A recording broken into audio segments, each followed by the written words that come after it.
Chapter 2 The Girl on a Train. Ruskin Bond is one of the most popular Indian English writers. He lives in Mussoorie, a hill station in Uttarakhand, and writes for both children and adults. Born in 1936, he is the proud recipient of three prestigious awards: the Sahitya Academy Award, 1992, the Padma Shri, 1999, and the Padma Bhushan, 2014. I had the compartment of the train to myself, up to Rohana, and then a girl got in. I guessed that the couple who came to see her off were her parents.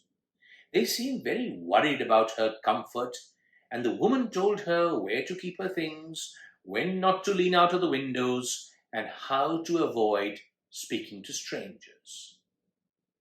As I was blind, I could not tell what the girl looked like, but I knew she wore slippers from the way they slapped against her heels, and I liked the sound of her voice. "Are you going all the way to Dehradun?" I asked her as the train pulled out of the station. I must have been sitting in a dark corner because my voice startled her. She gave a little exclamation and said, "I didn't know that anyone else was also here." This often happens to people with good eyesight. They fail to see what is right in front of them.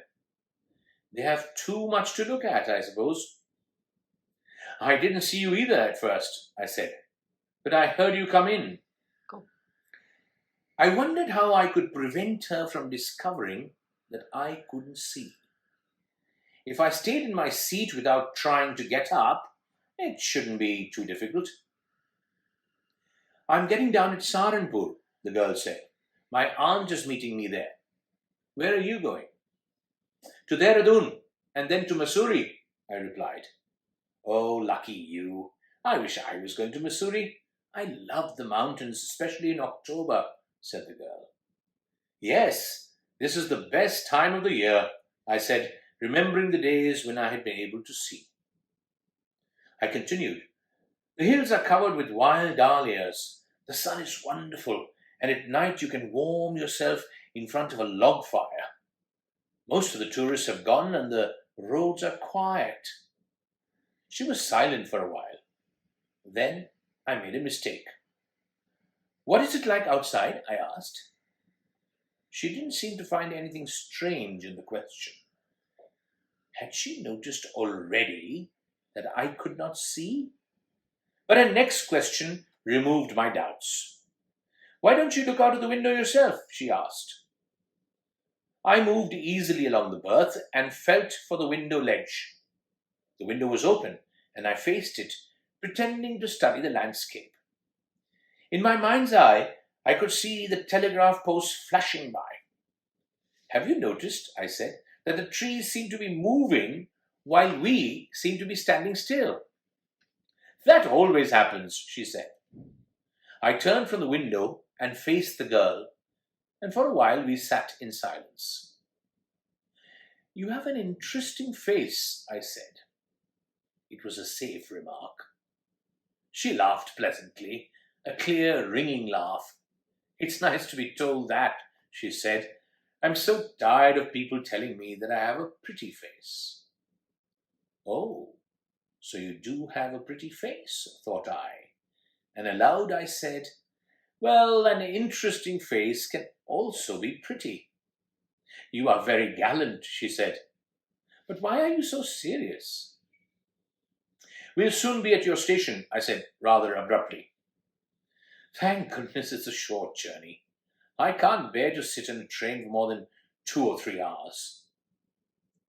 But I was prepared to sit there just to listen to her talking.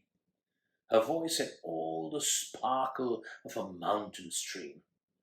As soon as she left the train, she would forget our brief meeting. But I knew I would remember it for some time to come. The engines whistled, shrieked. The carriage wheels changed their sound and rhythm. The girl got up to collect her things. I wondered if she wore her hair in a bun, or if it hung down loose over her shoulders, or if it was cut very short. The train drew slowly into the station. Outside, there was the shouting of porters and vendors, and near the carriage door, a high-pitched female voice that must have belonged to the girl's aunt. "Goodbye," said the girl. There was some confusion in the doorway. A man getting into the compartment stammered an apology. Then the door banged shut. The guard blew his whistle, and we moved off. The train gathered speed, and the wheels took up their song. The carriage groaned and shook. I found the window and sat in front of it, staring into the daylight that was darkness for me. The man who had entered the compartment tried to strike up a conversation. "What a pretty girl that was! The one who just left," he said. "She was an interesting girl," I said. "Tell me, was her hair long or short?" "I don't remember," he replied, sounding puzzled. "It was her eyes that I noticed, not her hair. She had such beautiful eyes. But they were of no use to her. She was completely blind. Didn't you notice?"